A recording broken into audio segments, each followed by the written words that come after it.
ബഹുമാനപ്പെട്ട നബി സല്ലല്ലാഹു അലൈഹി വസല്ലമ തങ്ങൾ പാത്രത്തിൽ കൈയിട്ടു. കൈ നനച്ചുകൊണ്ട് ഇങ്ങനെ തടവി. അവസാനമായി നബി തങ്ങൾ വെള്ളപ്പാത്രത്തിൽ കൈകിട്ടുകൊണ്ട് മുഖം തടവിയിട്ട് പറഞ്ഞു, ഫിർ റഫീഖിൽ അഅ്ലാ, ഫിർ റഫീഖിൽ അഅ്ലാ.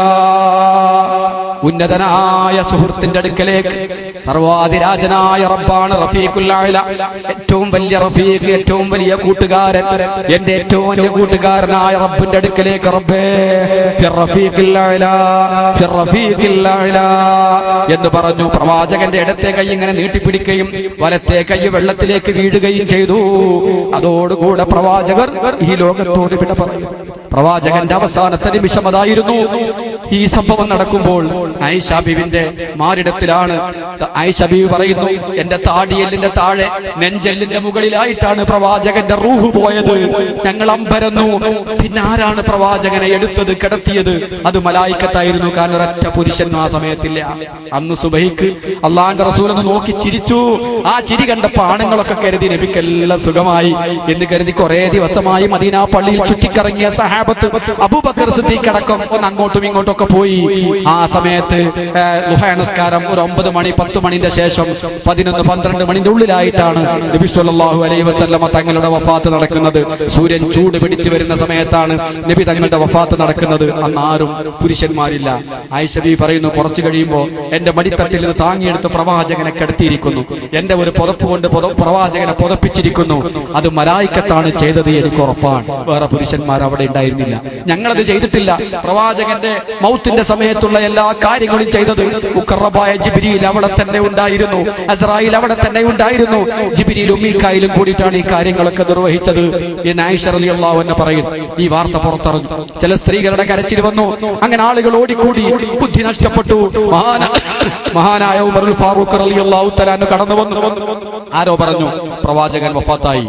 ഉമർ എന്നവര് വാളുറയിൽ നിന്ന് വലിച്ചൂരി വായുമണ്ഡലത്തിൽ കറക്കിയിട്ട് പറഞ്ഞു, മുഹമ്മദ് മരണപ്പെട്ടു എന്ന് ആരെങ്കിലും പറഞ്ഞാൽ ഇല്ല അലൗതു ബിറൗസി, അവന്റെ തല ഉമർ വെട്ടിയിരിക്കും. പ്രവാചകൻ മരിക്കുകയോ? ആര് പറഞ്ഞു? പ്രവാചകന് മരണം സംഭവിക്കില്ല. ഈ കപട വിശ്വാസികളെ മുനാഫിഖീങ്ങളെ മുഴുവനും നശിപ്പിക്കാതെ മുഹമ്മദ് നബി വഫാത്താവില്ല. ഇനി ആ വാക്ക് ആരുടെ ഖണ്ഡത്തിൽ നിന്ന് വന്നോ ആ ഖണ്ഡം ഞാൻ ഛേദിച്ചു കളയും എന്ന് മഹാനായ ഉമർ റളിയല്ലാഹു തആല പറഞ്ഞു. ഉമർ ഫാറൂഖിന് ബോധം നഷ്ടപ്പെട്ടു. കുഫു അൽസിനതക്കും, നാവടക്കി വെച്ചോളണം. അൻ റസൂലില്ലാഹ്, ആരംഭ റസൂലിനെ പറ്റി ഒന്നും മിണ്ടരുത്, നാവടക്കി വെക്കണം. ഫൈന്നഹു ലം യമുത്, നബി മരിച്ചിട്ടില്ല. വല്ലാഹി, പടച്ചോനാണ് സത്യം, ലാ അസ്മഉ അഹദൻ യദ്കുറു അന്ന റസൂലല്ലാഹി ഖദ് മാത ഇല്ലാ അലൗതുഹു ബി സൈഫി ഹാദാ. ഇനി മേലിൽ ആരെങ്കിലും ആ വാക്ക് പറഞ്ഞാൽ വെട്ടും ഞാൻ അവരെ എന്ന് പറഞ്ഞു. ആളുകൾ താങ്ങി പിടിച്ചിട്ടാണ് ഉസ്മാൻ ഇബ്നു അഫ്ഫാൻ, ചെറുപ്പക്കാരനായ ഉസ്മാൻ ഇബ്നു അഫ്ഫാനെ രണ്ടാളുകൾ താങ്ങിയിട്ടാണ് അങ്ങോട്ട് കൊണ്ടുവരുന്നത്. ഉസ്മാൻ ഇബ്നു അഫ്ഫാന് നടക്കാൻ പറ്റുന്നില്ല. അലി ഇബ്നു അബീ ത്വാലിബിന് മിണ്ടാൻ പറ്റുന്നില്ല. മിണ്ടാൻ പറ്റുന്ന ഉമർ ഫാറൂഖ് ആണെങ്കിൽ തലവെട്ടുമെന്നുള്ള ഭീഷണിയാണ്. ആകപ്പാടെ ഒരു വല്ലാത്ത അന്തരീക്ഷം. ആ സമയത്ത് അബൂബക്കർ സിദ്ദീഖ് സുൻഹ് എന്ന് പറയുന്ന സ്ഥലത്ത് അദ്ദേഹത്തിന് ഒരു ഭാര്യ ഉണ്ടായിരുന്നു. അവിടെയായിരുന്നു വിവരം കിട്ടി. സിദ്ദീഖ് എന്നവർ തന്റെ കുതിരപ്പുറത്ത് കയറി വളരെ സ്പീഡിൽ നിമിഷങ്ങളെ കൊണ്ട് സുൻഹിൽ നിന്ന് കുതിരയെ പറപ്പിച്ചുകൊണ്ട് ആയിഷ ബീവിന്റെ വീട്ടുമുറ്റത്തെത്തി. കുതിരപ്പുറത്ത് ചാടിയിറങ്ങി ആയിഷ ബീവിന്റെ വീട്ടിലേക്ക് തുള്ളിക്കയറി. ആയിഷ ബീവിയുടെ വീട്ടിൽ വന്നുകൊണ്ട് പുതച്ചു കിടക്കുന്ന പ്രവാചകന്റെ തലഭാഗത്തുള്ള തുണിയെടുത്ത് പ്രവാചകന്റെ മുഖത്തേക്ക് നോക്കി. പ്രവാചകന്റെ മുഖത്തേക്ക് നോക്കി എന്ന് മാത്രമല്ല, അദ്ദേഹം മുട്ടുകുത്തി വീണുപോയി. മുട്ടുകുത്തി വീണ് പ്രവാചകന്റെ മുഖത്തേക്ക് മുഖം ചേർത്തി. പ്രവാചകന്റെ കവിൾത്തളം തലോടി.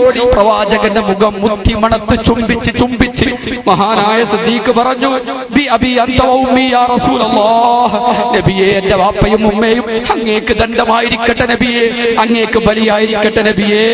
മാ കാനല്ലാഹു ലിയുദീഖൽ മൗത മറത്തൈൻ, രണ്ട് മരണം നബിയെ തങ്ങൾക്കില്ല എന്ന് ഉറപ്പാണ്. ഒരു മരണം അല്ലാഹു നിർബന്ധമാക്കിയതാണ്. അത് സംഭവിച്ചു കഴിഞ്ഞു നബിയേ. കൂഫി റസൂലുള്ളാഹ്, അല്ലാഹുവിന്റെ റസൂൽ വഫാത്തായി എന്ന് പിന്നെ ധൈര്യമായി പ്രഖ്യാപിക്കുന്ന സിദ്ദീഖാണ്. ഉമർ എന്നവർ പുറഭാഗത്ത് വാളൂരി പിടിച്ചു നിൽക്കുകയാണ്. സിദ്ദീഖ് എന്നവർ വന്നിട്ട് പറഞ്ഞു, ഉമർ ഇജ്ലിസിയാ ഉമർ, ഉമറെ ഇരിക്കൂ. ലാ, ഇരിക്കുന്ന പ്രശ്നമില്ല, അല്ലാഹുവിന്റെ റസൂൽ വഫാത്തായിട്ടില്ല. സിദ്ദീഖ് സൗമ്യമായി പറഞ്ഞു, ഇരിക്കൂ ഉമറെ, ഇല്ല ഇരിക്കുന്ന പ്രശ്നമില്ല. അങ്ങനെ സിദ്ദീഖ് എന്നൊരു ഭാഗത്തേക്ക് നീങ്ങി. ജനങ്ങളൊക്കെ സിദ്ദീഖിന്റെ ഭാഗത്തേക്ക് നീങ്ങി. അങ്ങനെ സിദ്ദീഖ് പ്രസംഗം തുടങ്ങി. അയ്യുഹന്നാസ്, ജനങ്ങളെ, മൻകാന യഅ്ബുദു മുഹമ്മദ, ആരെങ്കിലും മുഹമ്മദ് നബിയെ ആരാധിച്ചിട്ടുണ്ടോ? ഫഇന്ന മുഹമ്മദൻ ഖദ് മാത, നിങ്ങൾ ആരെങ്കിലും മുഹമ്മദ് നബിക്ക് ആരാധന നടത്തിയിട്ടുണ്ടോ എങ്കിൽ ആ മുഹമ്മദ് നബി മരണപ്പെട്ടു കഴിഞ്ഞു. അതല്ല വമൻ കാന യഅബുദു റബ്ബ മുഹമ്മദിൻ, നിങ്ങൾ ആരാധിച്ചത് മുഹമ്മദ് നബിയുടെ റബ്ബിനെയാണോ, ആ റബ്ബിനിക്ക് ഒരിക്കലും മരണമില്ല. ഫഇന്നഹു ഹയ്യുൻ ലാ യമൂത്, അവൻ ഒരിക്കലും മരിക്കാത്തവനാണ്. വമാ മുഹമ്മദുൻ ഇല്ലാ റസൂലുൻ ഖദ് ഖലത് മിൻ ഖബ്ലിഹി റസുൽ, മുഹമ്മദ് നബി ഒരു പ്രവാചകൻ മാത്രമാണ്, മനുഷ്യനാണ്. ആ മുഹമ്മദ് നബിന്റെ മുമ്പ് കഴിഞ്ഞുപോയ പ്രവാചകന്മാർ വഫാത്തായതുപോലെ മുഹമ്മദ് നബിക്കും വഫാത്ത് സംഭവിച്ചു കഴിഞ്ഞു എന്ന വിശുദ്ധ ഖുർആൻ ആയത്തോതി പ്രസംഗം നടത്തിയിട്ടും റസൂലുള്ളാഹിന്റെ അടുക്കലേക്ക് തിരിച്ചു വന്നിട്ട് സിദ്ദീഖ് എന്നവർ വീണ്ടും മുട്ടുകുത്തിയിട്ട് പറഞ്ഞു, തിബ്ത ഹയ്യം വമൈത യാ റസൂലല്ലാഹ്, ജീവിച്ചിരിക്കുമ്പോഴും നബിയേ തങ്ങൾക്ക് എന്തൊരു സുഗന്ധം, മരിച്ചപ്പോഴും വഫാത്തായപ്പോഴും നബിയേ തങ്ങൾക്ക് എന്തൊരു സുഗന്ധം. വലോ അലാ അന്നക നഹൈതനിൽ ബുകായി, കരയാ എന്ന് പറഞ്ഞ സംഗതി കരയിൽ തങ്ങളെ വിരോധിച്ചില്ലായിരുന്നുവെങ്കിൽ ലംഫദ്നാ അലൈക മാ അൽ ഉയൂൻ, ഞങ്ങളെ കണ്ണിലെ വെള്ളം മുഴുവനും തങ്ങൾക്ക് വേണ്ടി ഞങ്ങൾ ചെലവഴിക്കും നബിയേ. തങ്ങൾ ഞങ്ങളെ വിരോധിച്ചത് കൊണ്ട് മാത്രമാണ് പ്രവാചകരെ, അല്ലെങ്കിൽ സർവം തങ്ങൾക്ക് വേണ്ടി ഞങ്ങൾ ചെലവഴിക്കും. അല്ലാഹുമ്മ ഫഅബ്ലിഗ്ഹു അന്നാ, ഞങ്ങളെ വിവരം പടച്ചവനെ ഈ നബി തങ്ങൾക്ക് നീ എത്തിച്ചു കൊടുക്കണം. ഉദ്കുർനാ യാ മുഹമ്മദ് ഇൻദ റബ്ബിക്, മുഹമ്മദ് നബിയേ റബ്ബിന്റെ അടുക്കൽ ചെല്ലുമ്പോൾ ഞങ്ങളെ കാര്യം പറയണം നബിയേ. സിദ്ദീഖ് പറയാണ്, നബിയേ ഉദ്കുർനാ, ഞങ്ങളെ കാര്യം പറയണം നബിയേ. യാ മുഹമ്മദ്, മുഹമ്മദ് നബിയേ ഇൻദ റബ്ബിക, റബ്ബിന്റെ അടുക്കൽ. അങ്ങനെ വിളിച്ചാൽ ഇസ്ലാം എന്ന് പുറത്തു പോകുമെങ്കിൽ ആദ്യം സിദ്ദീഖ് പോകണം. വഫാത്തിന്റെ സമയത്ത് റസൂലുള്ളാഹിന്റെ മുഖത്ത് മുട്ടുകുത്തിയിട്ട് വഫാത്തായി കിടക്കുന്ന നബിനോട് പറയാണ്, ഉദ്കുർനാ, ഞങ്ങളെ ഓർക്കണം. യാ മുഹമ്മദു, ആദരവായ മുഹമ്മദ് നബിയെ ഞങ്ങളെ ഓർക്കണം. ഇൻദ റബ്ബിക, റബ്ബിന്റെ അടുക്കൽ. വൽ നകുൻ മിൻ ബാലിക, തങ്ങളെ ഹൃദയത്തിൽ ഞങ്ങൾ ഉണ്ടാവട്ടെ നബിയേ. ഒരിക്കലും തങ്ങളെ മനസ്സിന്ന് ഞങ്ങൾ പോവരുത് നബിയേ. ഫലൗലാ മാ ഖല്ലത മിന സഖീനത്തി ലം യകുൻ അഹദു ലിമാ ഖല്ലത മിനൽ വഹ്ശ, നബിയെ തങ്ങളുടെ വിടവുണ്ടാക്കിയ വിഷമം ഒരിക്കലും ഞങ്ങൾക്ക് താങ്ങാൻ കഴിയുമായിരുന്നില്ല. സമാധാനം എന്ന് പറഞ്ഞ ഒന്ന് തങ്ങൾ നേരത്തെ സൃഷ്ടിച്ചില്ലായിരുന്നുവെങ്കിൽ എന്ന് പറഞ്ഞുകൊണ്ട് വഹ്ഫളുഹു ഫീനാ, ഞങ്ങളിൽ മുഹമ്മദ് നബിയെ കാത്തു സൂക്ഷിക്കണേ എന്ന് പറഞ്ഞുകൊണ്ട് സിദ്ദീഖ് പ്രസംഗം അവസാനിപ്പിക്കുന്നു. ഉമറുൽ ഫാറൂഖ് കടന്നു വന്നിട്ട് പറഞ്ഞു, നബിയെ തങ്ങളൊരു മിമ്പറുണ്ടാക്കി മിമ്പറ മാറി കുത്തുപോതിയപ്പോൾ ഈന്തപ്പനയാകുന്ന മിമ്പർ പോലും തങ്ങളെ ഓർത്ത് കരഞ്ഞിട്ടുണ്ട് നബിയേ. അതുകൊണ്ട് മനുഷ്യനായ ഞങ്ങൾക്കും കരയാൻ അവകാശമുണ്ട്, ഞങ്ങളും അല്പം കരയട്ടെ നബിയേ എന്ന് പറഞ്ഞുകൊണ്ട് ഉമറും പൊട്ടിക്കരയാൻ തുടങ്ങി. നബി സല്ലല്ലാഹു അലൈഹി വസല്ലം തങ്ങളെ മയ്യത്ത് കുളിപ്പിച്ചു. സ്വഹാബത്ത് ഒന്നടങ്കം വന്നു. തിങ്കളാഴ്ച സുബഹിക്ക് ശേഷം സൂര്യൻ ചൂടുപിടിക്കുന്ന സമയത്ത് നബി തങ്ങൾ വഫാത്താകുന്നു. ചൊവ്വാഴ്ച ഉച്ച മുതൽ നബിന്റെ മേൽ മയ്യത്തസ്കാരം തുടങ്ങുന്നു. മയ്യത്തസ്കാരം പ്രത്യേകമായ രൂപത്തിലാണ്, ഇമാം ഉണ്ടായിരുന്നില്ല. അപ്രാളവും ബേജാറും കാരണമായി ഓരോരുത്തരായി തിക്കിത്തിരക്കി പുരുഷന്മാർ ആദ്യം വന്ന് നിസ്കരിച്ചു. പുരുഷന്മാർ മയ്യത്തസ്കരിച്ച് പോയതിനു ശേഷം ഉദ്ഖില റിജാലു ഫസല്ലു, പുരുഷന്മാർ നിസ്കരിച്ചു. സുമ്മ ഉദ്ഖില നിസാഉ, പിന്നെ പെണ്ണുങ്ങളെ പ്രവേശിപ്പിച്ചു, പെണ്ണുങ്ങൾ നിസ്കരിച്ചു. സുമ്മ ഉദ്ഖില സുബിയാൻ, പിന്നെ കുട്ടികൾ വന്നു, കുട്ടികളും നിസ്കരിച്ചു. അങ്ങനെ ആദ്യം പുരുഷന്മാർ, പിന്നെ സ്ത്രീകൾ, പിന്നെ കുട്ടികൾ, അങ്ങനെ ഓരോരുത്തരായി നിസ്കാരം നിർവഹിച്ചു. ഇമാമും ജമാഅത്തായിട്ട് നിർവഹിച്ചിട്ടില്ല. അതിന്റെ കാരണം എന്താണ്? പല പണ്ഡിതന്മാരും രേഖപ്പെടുത്തിയിട്ടില്ല. ചിലർ പറയുന്ന തഅബ്ബുദിയാണ് എന്ന് പറയുന്ന ഹിക്മത്ത് എന്താണെന്ന് അറിയില്ല. നബി തങ്ങളുടെ മയ്യിത്ത് നിസ്കാരം അങ്ങനെയാണ് സംഭവിച്ചത്. കൂട്ടം കൂട്ടമായി നിസ്കരിച്ചു, ഇമാം ഉണ്ടായിരുന്നില്ല, ഓരോരുത്തരും വന്ന് നിസ്കാരം തന്നെ. ചൊവ്വാഴ്ച ഉച്ച മുതൽ നിസ്കാരം തുടങ്ങി. അങ്ങനെ നബി തങ്ങളെ അവിടെ മറവ് ചെയ്യണം. എവിടെയാണോ പ്രവാചകന്മാര് താമസിച്ചത്, ജനിച്ചത്, താമസിച്ചത്, ആ താമസ റൂം തന്നെയാണ് പ്രവാചകന്മാരുടെ ഖബർ എന്ന് പ്രവാചകൻ നേരത്തെ പറഞ്ഞതനുസരിച്ച് ആയിഷാബിയുടെ വീട്ടിൽ ഖബർ കുടിച്ചു. ഖബറിന്റെ പടി പൂർത്തിയായി. തിങ്കളാഴ്ച വഫാത്തായ നബി, തിങ്കളും കഴിഞ്ഞ് ചൊവ്വയും കഴിഞ്ഞ് ബഹുമാനപ്പെട്ട നബി തങ്ങളെ ബുധനാഴ്ച രാവ്, ചൊവ്വാഴ്ച അസ്തമിച്ച ബുധനാഴ്ച രാവാണ് മറവ് ചെയ്തിട്ടുള്ളത്, രാത്രിയാണ് മറവ് ചെയ്തിട്ടുള്ളത്. കാരണം റസൂലുള്ളാഹിന്റെ മരണമുണ്ടാക്കിയ വെപ്രാളം, പുതിയ ഒരു ഭരണാധികാരിയെ, ഒരു ഖലീഫയെ തെരഞ്ഞെടുക്കാനുണ്ടായ താമസം, അതെല്ലാം കഴിഞ്ഞ് തിങ്കളാഴ്ച ആ സമയത്ത് മരിച്ച നബി തങ്ങളെ ചൊവ്വാഴ്ച അസ്തമിച്ച ബുധനാഴ്ച രാത്രിയാണ് മറവ് ചെയ്യുന്നത്.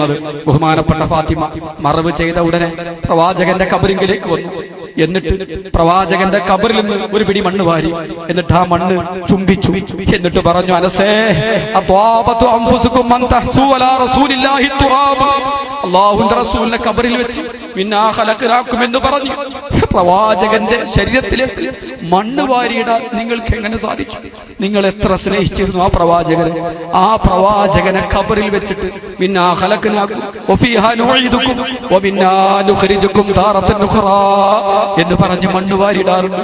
അനസേ, നിങ്ങൾക്ക് എങ്ങനെ സാധിച്ചു ആരംഭ റസൂലുള്ളാഹിന്റെ ശരീരത്തിലേക്ക് മണ്ണ് വാരിയിടാൻ എന്ന് പറഞ്ഞുകൊണ്ട് ബഹുമാനപ്പെട്ട ബീവി ഫാത്തിമ റളിയല്ലാഹു തആല അൻഹ ഒരു കവിത പാടി അവിടെ വെച്ച് മാദാലാ മൻ ശമ്മ തുർബത അഹ്മദി അല്ലാ യശുമ്മ മുദസ്സമാനി ഖവാലിയാ സുബ്ബത് അലയ്യ മസ്വാഇബുൽ ലൗ അന്നഹാ സുബ്ബത് അലൽ അയ്യാബി അദ്ന ലയാലിയാ. പ്രവാചകന്റെ ഖബറിന്റെ മുകളിലുള്ള മണ്ണ് ചുംബിച്ച അതിന്റെ സുഗന്ധം അനുഭവിച്ച എനിക്ക് ലോകത്തുള്ള സുഗന്ധങ്ങളൊന്നും ഇനി സുഗന്ധമേ അല്ല എന്ന് പറഞ്ഞുകൊണ്ട് പ്രിയപ്പെട്ട ഫാത്തിമ അതാ ഉപ്പാക്ക് സലാം പറഞ്ഞ് തിരിച്ചു പോകും. സഹോദരങ്ങളെ, അഷ്റഫുൽ ഖൽഖിന്റെ വഫാത്ത്, റസൂൽ സല്ലല്ലാഹു അലൈഹി വസല്ലം തങ്ങളുടെ വഫാത്ത്, അതിന്റെ ചില പ്രധാനപ്പെട്ട ഭാഗങ്ങൾ മാത്രമാണ് ഇവിടെ സംസാരിച്ചത്. ഇന്നത്തെ മഹത്തായ വിഷയം റസൂൽ സല്ലല്ലാഹു അലൈഹി വസല്ലം തങ്ങളുടെ വഫാത്ത് എന്ന് പറയുന്നത് താൽക്കാലികമായി അവസാനിപ്പിക്കുന്നു. അല്ലാഹു ഖബൂൽ ചെയ്യുമാറാവട്ടെ.